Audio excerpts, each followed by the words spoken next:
हर साल 21 अप्रैल को civil service day मनाया जाता है ताकि मुल्क के सिविल अफसरान की कामयाबियों और उनके काम को उजागर किया जा सके। इस दिन का आगाज भारत सरकार ने 2006 में किया था। काबिल जिक्र है कि ये दिन एक अहम तारीखी वाक़ये की याद में मनाया जाता है कि जब 21 अप्रैल 1947 को सरदार वल्लभ भाई पटेल ने सिविल अफसरान को स्टील फ्रेम ऑफ इंडिया के तौर पर मुखातिब किया था। उस वक्त मुल्क के पहले वजीर दाखिला सरदार वल्लभ भाई पटेल ने दिल्ली में आज़ाद हिंदुस्तान में पहली बार नए भर्ती होने वाले सिविल सर्विस अफसरान से खिताब करते हुए उन्हें मुल्क की इंतजामिया की रीढ़ की हड्डी करार दिया था। सिविल सर्विस वो बुनियाद है जिस पर हुकूमत मुल्क की पॉलिसियाँ और प्रोग्राम चलाती है। सिविल सर्विस डे उन तमाम सिविल अफसरान को नवाजने का दिन है जो कौम के लिए अपनी जिंदगियां वक्फ करते हैं। ये दिन तमाम सिविल अफसरान की सख्त मेहनत और लगन को तस्लीम करने का मौका भी है। अपनी सर्विस में गैर मामूली कारकर्दगी का मुजाहरा करने वाले अफसरान को सिविल सर्विस डे पर वज़ीर आज़म के जरिए अवार्ड से सरफराज किया जाता है। सिविल सर्विस डे पर अफसरान को आवाम के लिए ज़्यादा मौसर तरीके से काम करने की तरगीब दी जाती है। मरकजी हुकूमत इस दिन मुख्तलिफ महकमों के काम का जायजा लेती है और सबसे ज़्यादा मेहनती अफराद और ग्रुपों को अवार्ड से नवाजा जाता है। सिविल अफसरान मुल्क और कौम के लिए अहम किरदार अदा करते हैं। 21 अप्रैल को सिविल सर्विस डे के तौर पर मुंतखब किया गया है ताकि मुल्क की तामीर में सिविल अफसरान के अनमोल किरदार को तस्लीम करते हुए उसकी भरपूर सताइश की जा सके।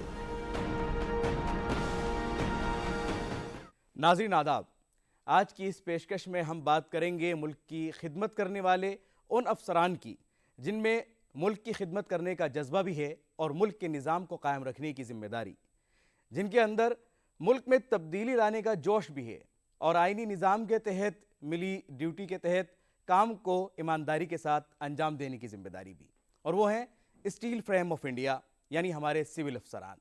आज सिविल सर्विस डे है। ये दिन हमारे अफसरान को अपने काम में महारत और मुल्क के आवाम के तईं जवाबदेही के दोहराने का दिन है और हमारे लिए भी एक मौका है कि हर हिंदुस्तानी अपने सिविल अफसरान की खिदमत की सताइश कर सके, उनके रोल को पहचान सके। आज की इस खुसूसी पेशकश में इस अहम मौजू पर बात करेंगे। हमारे साथ स्टूडियो में मौजूद हैं दो खास मेहमान। हमारे साथ हैं farmer deputy commissioner government of India Satya Prakash Rai साहब और हमारे दूसरे खास मेहमान हैं अमेठी लॉ स्कूल से फैकल्टी जनाब डॉक्टर नितिन शर्मा साहब।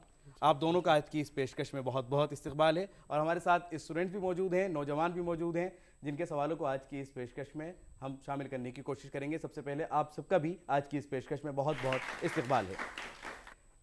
सत्य प्रकाश सर, आपका एक बड़ा रोल रहा, आपने मुल्क के लिए एक लंबे अरसे तक खिदमत की और जब हम बात करते हैं सिविल सर्विस डे की, आखिर सिविल सर्विस हमारे मुल्क के लिए कितनी अहमियत रखती है? इस मुल्क को जो आज 75 साल का हम जश्न भी मना चुके, इस मुल्क को यहाँ तक लाने में सिविल अफसरान ने कितनी जिम्मेदारी निभाई? देखिए, मेरा ऐसा मानना है कि सरकार आती है जाती है, सरकार का कोई निश्चित पीरियड नहीं होता।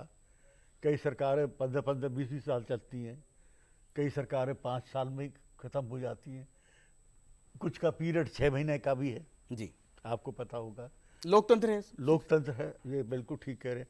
लेकिन सिविल सर्वेंट जो है वो 60 साल की एज तक, अब पहले 58 था, उसको अपना ड्यूटी अदा करनी है और उसके ऊपर डिपेंड करता है देश की देश की जो कहना चाहिए जो सूरत हाल है, लॉ एंड ऑर्डर बहुत डिपेंड करता है। एजुकेशन, उसका एजुकेशन कैसे उसको लागू किया जाए इसका, तो इसमें सिविल सर्वेंट अगर सही है तो वो एरिया भी सही रहेगा। मैं तो जहाँ रहा हूँ, मैंने ये कोशिश की है, मैंने इस बात की कभी परवाह नहीं की कि मुझे उसका कितना लाभ होगा, कितनी हानि होगी, लेकिन मैंने पहले देश को रखा है, सर्वोपरि मेरे लिए देश रहा, उसके बाद देश में जनता मेरे लिए रही। और मैंने एक चीज़ अपने फादर से जो सीखी, मेरे फादर आज़ादी से पहले मजिस्ट्रेट थे फिरोजाबाद में। फादर एक बात कहते थे, अगर तुम्हें इंसाफ करना है तो पहले उस कुर्सी पे आ जाओ जिस पर वो तुम्हारे साथ सामने बैठा हुआ इंसाफ मांग रहा है, जो पहले खुद को अपने बैठा दो उसके सामने।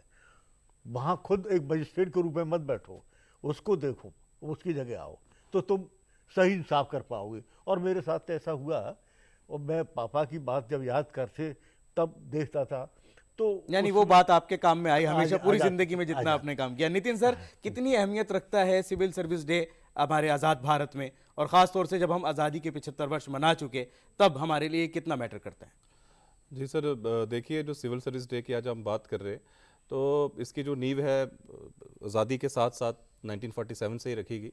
और जैसे सर ने बताया कि जो सिविल जो सर्विस है या सिविल सर्वेंट्स हैं, और आपने भी इस बात के ऊपर हाईलाइट किया शुरू से कि वो steel frame of Indian system है। और जैसे मैं कहूँगा कि सेंट्रल लेवल पे मिनिस्टर्स हैं, स्टेट लेवल पे मिनिस्टर हैं, और जो तीसरा जो थर्ड टियर है वो, उसमें अगर ब्यूरोक्रेट नहीं रहेंगे या सिविल सर्वेंट नहीं रहेंगे तो आम आदमी की जो ज़रूरतें हैं, और मेरा तो ये मानना है कि एक सिविल सर्वेंट जितनी बाखूबी, जितनी बारीकी से लोगों की प्रॉब्लम को समझता है, जितने लॉ हैं उनको एग्जीक्यूट करता है, जैसे सर ने कहा कि मेन रोल एग्जीक्यूशन में है। और एक और बात बता दूं कि जिसको हम लॉ मेकिंग तो लार्जली नहीं कह सकते, डेलीगेशन जो है, कानून पार्लियामेंट बनाता है, लेकिन बड़ी से ऐसी चीज़ें हैं जो कि सिविल सर्वेंट्स के ऊपर छोड़ दी जाती हैं, ताकि कोई डिप्टी कमिश्नर हैं या आईएएस ऑफिसर्स हैं या आईपीएस ऑफिसर हैं या आईएफएस ऑफिसर हैं, वो अपनी डिस्क्रिप्शन के अकॉर्डिंगली उसके ऊपर फैसला ले सके, और जिसको हम डेलीगेटेड लेजिस्लेशन का नाम या सब डेलीगेशन की बात करते हैं।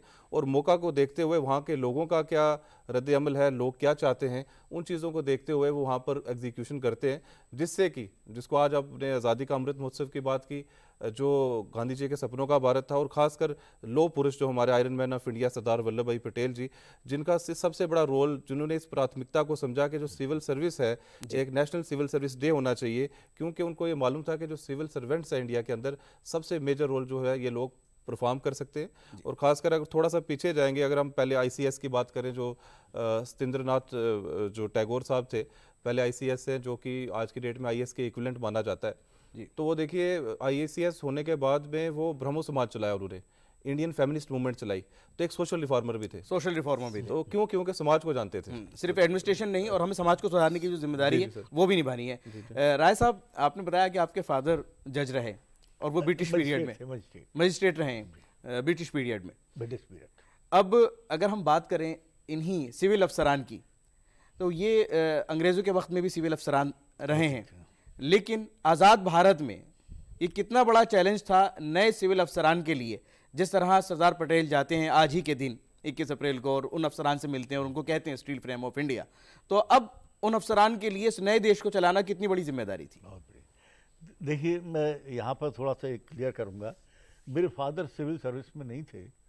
मेरा मेरा मेरा अपना अंदाज है, एक मिस्टर अब्दुल रहमान अंसारी और मेरे फादर आरपी राय, ये लोग अंग्रेज़ों का ज़माना था तो उनका शायद डोमिनेशन हुआ होगा, जैसा मेरा सोच है।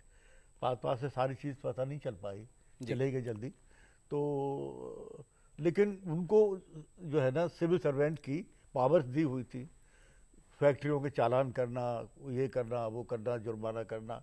लेकिन जो अभी शर्मा जी ने, नितिन जी ने जो बात कही है सोशल रिफॉर्मर के रूप में, तो यहाँ मेरे फादर के अंदर ये चीज़ थी कि सवेरे मेरे घर के सामने, मुझे याद है अच्छी तरह, एक लंबी लाइन लग जाती थी। सर्दी पड़ रही है या बरसात हो रही है, कुछ हो रहा है, सवेरे लोगों की लाइन लग जाती थी, और किसी से पूछते थे क्या, लेडी एक बूढ़ी आई, बाबूजी मैं विधवा हूँ, मेरी लड़की की शादी है, मेरे पास कुछ नहीं है, अलग बैठा दिया, उधर बैठ जाओ। फिर एक लड़का आया, बाबूजी मेरे पास फीस नहीं है, एक बाबूजी मेरे पास किताबें नहीं है, जिसकी जो जरूरत है वो लेकर के आ रहे हैं। हाँ, तो यानी अच्छा, अब उनका उस सर्विस से कोई ताल्लुक नहीं, सर्विस से कोई ताल्लुक नहीं है, लेकिन एक देश के लिए और देश का नागरिक और जिम्मेदार नागरिक होने के नाते ये जिम्मेदारी ना सिर्फ उनको, वो एक पैगाम दे गए हैं कि हम सबको पूरी करनी है, और जितने भी हमारे सिविल ऑफिसर्स हैं। सर, चैलेंजेस यहाँ एक बहुत मैटर करते हैं हमारे अफसरान के लिए। किस तरह के चैलेंजेस आते हैं, जब आपने भी अपनी सर्विस में देखा, किस तरह का प्रेशर, किस तरह के चैलेंजेस आते हैं जिनसे अपने आप को बचा करके देश के लिए कुछ करना होता है? देखिए, चैलेंजेस तो हमने भी फेस किए हैं, ऐसी बात नहीं। चैलेंज जो है वो पॉलिटिकल लेवल से आता है कई बार। मैं कुछ बातें ऐसी हैं जो नहीं पूरी तरह शेयर कर सकता, तो लेकिन अगर आपके अंदर समझ है, थोड़ी सी चतुराई है, वो उसको आप कर सकते हैं। मैं जिस वक्त मैं इन पोस्टों पर था तो मुख्यमंत्री थे मदन लाल खुराना जी। अब मदन लाल खुराना जी जितना है होशियार और इंटेलिजेंट या समझदार या मेरी दृष्टि में एक बहुत ही बुद्धिमान आदमी थे। अपने अपने सब्जेक्ट पे बड़ा नॉलेज थी और बहुत, और ये सब चीज़ का भी ध्यान रखते थे कि सिविल सर्वेंट की कितनी मतलब कैपेसिटी है सब। तो उनके साथ मुझे काम करने का मौका मिला और वो काम जो कोई नहीं कर पा रहा था, पता नहीं कैसे उन्होंने मुझे एक दिन चाय पे बुलाया सवेरे और मैं गया और फिर मुझसे कहा कि ऐसे ऐसे ये केस है और मेरे यहाँ से रिजेक्ट हो चुका था वो केस। मेरा डिप्टी डायरेक्टर था, उसने उसको रिजेक्ट केस को कर दिया था। तो हल निकालने के लिए अगर आपका मन चाहे तो हल निकाल भी सकते हैं आप। यानी अगर ऑफिसर चाहे हल निकालना तो वो बगैर किसी दबाव में आए, बगैर किसी प्रेशर में आए, वो हल निकाल सकते हैं। और यही पैगाम जो है हमारे उन अफसरान के लिए है जो अभी अभी इस सर्विस में आए हैं और देश के लिए कुछ करना चाहते हैं, कर रहे हैं। ये एक एग्जाम्पल है, आज हमारे सीनियर हमारे साथ हैं और वो बता रहे हैं कि अगर आप देश के लिए कुछ करना चाहते हैं तो बगैर किसी प्रेशर के, बगैर किसी दबाव के आप कर सकते हैं। नितिन सर, सिविल अफसरान के लिए ख़ासतौर से आज के वक्त में जब हम डिजिटल इंडिया की बात कर रहे हैं, आपकी नज़र में क्या कुछ चैलेंजेस हैं उनके लिए जो आज के दौर में आपको नज़र आते हैं? सर देखिए, आपने बड़ा अच्छा सवाल किया और क्योंकि जो डिजिटल इंडिया के संदर्भ में देखा जाए या आप जो न्यू टेक्नोलॉजिकल एडवांसमेंट हुई है, तो मैं कल ही एक न्यूज़पेपर मैंने देखा और एक न्यूज़ भी आज फ्लैश हो रहा था टीवी पे। उसमें एक डिप्टी कमिश्नर थे किसी एरिया के, मैं नाम नहीं लूँगा, और उनके व्हाट्सएप पे एक मैसेज आता है और कहा जाता है कि बिजली के बिल का भुगतान कीजिए। वो उसको क्लिक करते हैं और उनके अकाउंट से सारे पैसे चले जाते हैं। सो एक जो पब्लिक सर्वेंट है, सिविल सर्वेंट है और जिसके पास सब चीज़ों के बारे में नॉलेज है, जिसका काम है लोगों को अवेयर करना, but at the same time जब उसे ही ये साइबर फ्रॉड की बात करें और या और भी कोई ऐसे ऑनलाइन फ्रॉड होते हैं या और भी कोई ऐसे क्राइम है किसी के साथ होते हैं, चाहे वो किसी पर्टिकुलर महिला के साथ हों, बच्चों के साथ हों, तो जब सिविल सर्वेंट इन चीज़ों से अपडेटेड नहीं है, आज की डिजिटल टेक्नोलॉजी से अपडेटेड नहीं, आज की डेट में तो आर्टिफिशियल इंटेलिजेंस का ज़माना है। सो बड़ी सी चीज़ों में तो आप कुछ बोलेंगे और वो पूरे का पूरा आपका जो थॉट प्रोसेस है उसको थोड़ा सा समझ के उसको एक हिंट चाहिए और वो सारे का सारा आपको तैयार करके दे देगा। तो हमारा ये मानना है कि नो डाउट कुछ जगहों पे मूल्यों पे गिरावट आया है सर, लेकिन साथ ही साथ ये जो नई लेटेस्ट टेक्नोलॉजी है इसको समझने की ज़रूरत है। वो गवर्नमेंट ऑफ इंडिया अपने लेवल पे भी और जो भी जो सामाजिक संगठन है या NGOs हैं उनके कोलैबोरेशन में, क्योंकि जब आदमी को ये लगेगा कि मुझे सब कुछ आ चुका है तो मुझे लगता है वो समाज कभी भी निर्मित नहीं होगा, क्योंकि लर्निंग जो है वो किसी भी स्टेज में, किसी भी उम्र में वो आ सकती है। और मुझे लगता है कि जो सिविल सर्वेंट्स, चाहे वो पुराने हैं, चाहे वो अभी जो नए ज्वाइन करने वाले हैं, तो उनको ओपन रहना चाहिए नए आइडियाज़ के लिए। और किसी और जुरिस्डिक्शन में भी, अगर फॉरेन की किसी कंट्री में, चाहे वो छोटी है चाहे बड़ी है, वहाँ से भी कुछ सीखने को मिलता है तो सर सीखना चाहिए, वो सीखना चाहिए। और उसको सीखते सीखते ही हम लोग यहाँ तक पहुँचे हैं और अपनी संस्कृति और अपनी सभ्यता को बचाते हुए हम लोग यहाँ ये तरक्की का सफ़र हमने तय किया है। और अब बात हो रही है नौजवानों की, आज के शो में भी हमारे साथ नौजवान मौजूद हैं, उनके सवालों को भी शामिल करेंगे। जी नमस्कार सर, मेरा नाम श्रेया रंजन है। मेरा सवाल है कि आजकल जो हम ये सिविल सर्विस डे मनाते हैं, सिर्फ नाम के लिए हम लोग सिर्फ मना लेते हैं, लेकिन इसका जो थीम है, इसका जो इम्पोर्टेंस है, ये लोगों तक नहीं पहुंच रहा है, तो ये हम कैसे पहुंचाएंगे? देखिए, मैंने शुरू में एक बात कही थी कि आदमी मन से अगर कोई काम करता है तो उसमें रास्ते अपने आप निकलते जाते हैं और कामयाबी मिलती है। दोनों चीज़ें हैं। अगर आप कोई मन से कोई काम करना चाहेंगे तो अब जैसे मैं खोज कर रहा हूँ कि कोई प्लॉट कैसे रुके, चेंज ऑफ हैंड्स कैसे रुके प्लॉट्स का, तो उसका रास्ता निकला। एक यहाँ आपने जो बात की है इसके विषय में आपको कहना चाहूँगा कि मन में हमेशा ये है कि हमें जहाँ हम बैठे हैं हमें ईमानदारी से, सच्चाई से काम करना है। देश सर्वोपरि है, आम आदमी सर्वोपरि है। आम में भी जो सबसे निचले पायदान पर है उसको मैंने हमेशा सबसे ऊपर अपनी दृष्टि में, अपने एजेंडे में सबसे पहले लोएस्ट लैडर पर जो बैठा हुआ है उसको, तो यही पैगाम आम करना चाहिए हम सब लोगों की, ये जिम्मेदारी है कि इसी मैसेज को जो है वो ज़्यादा से ज़्यादा आगे तक पहुंचाएं। इसी पर एक स्मॉल रिएक्शन देखना है कि किस कास्ट से है, जी। किस कम्युनिटी से है, किस प्रांत से है, किस भाषा का है, नहीं।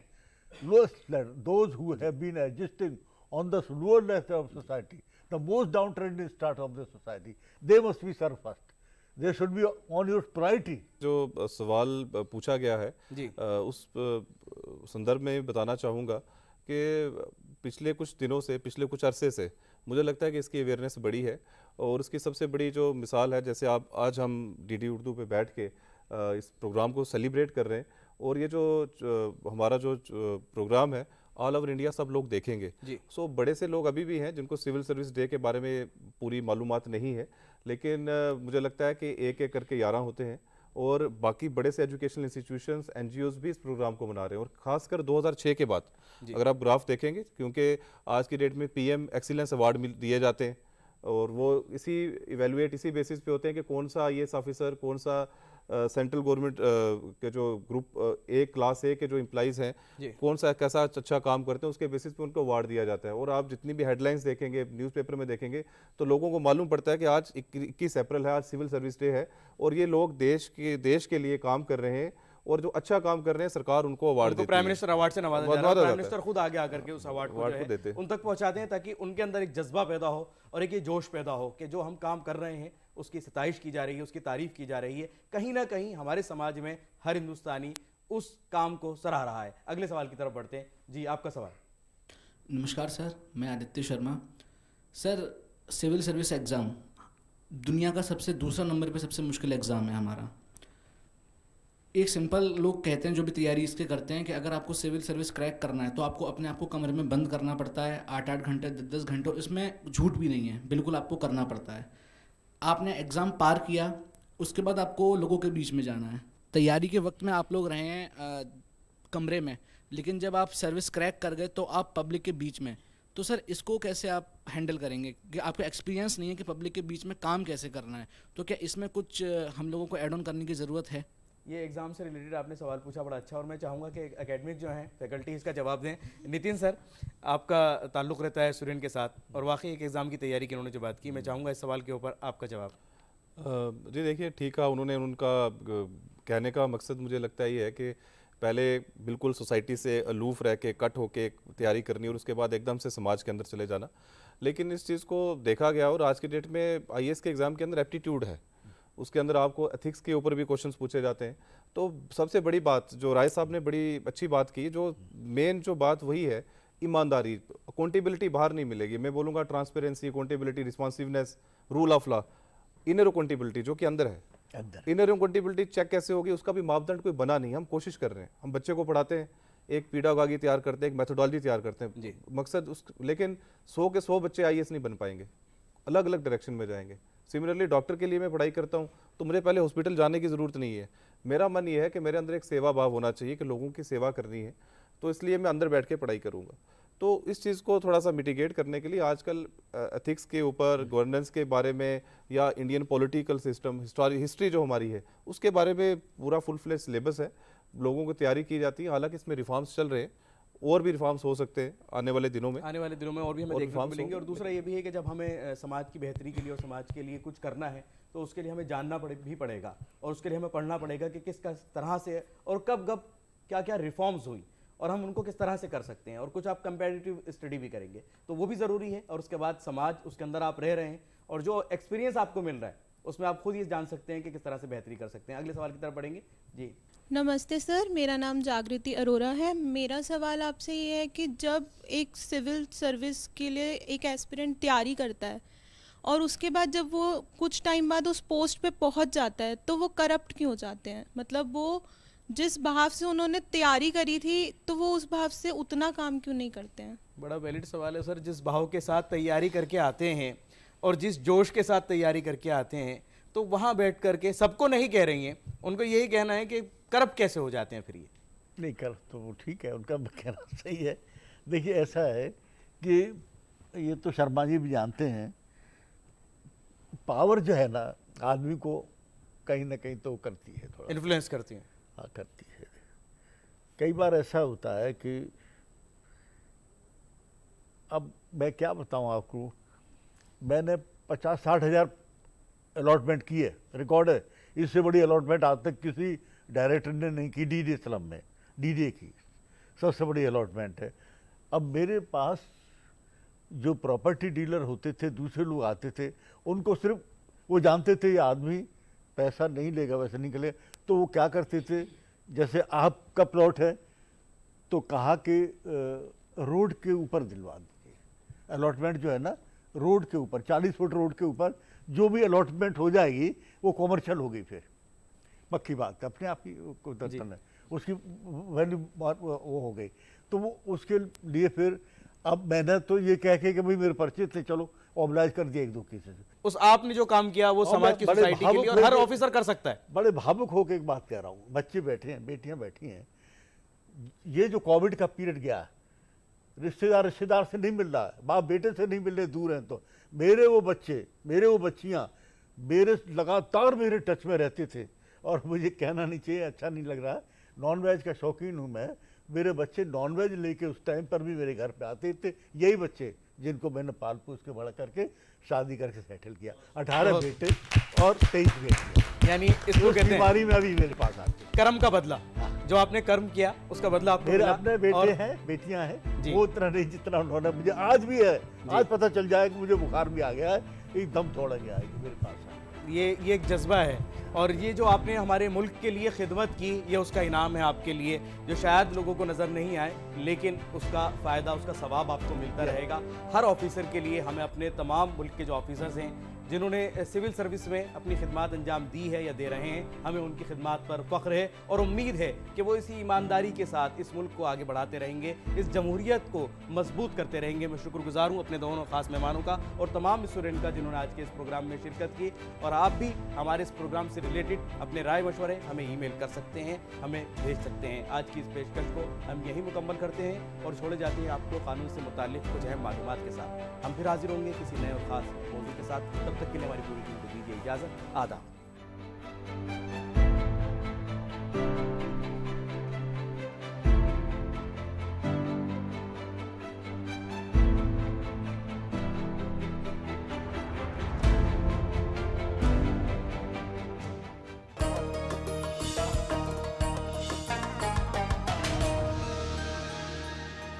आप कौन हैं? जी मैं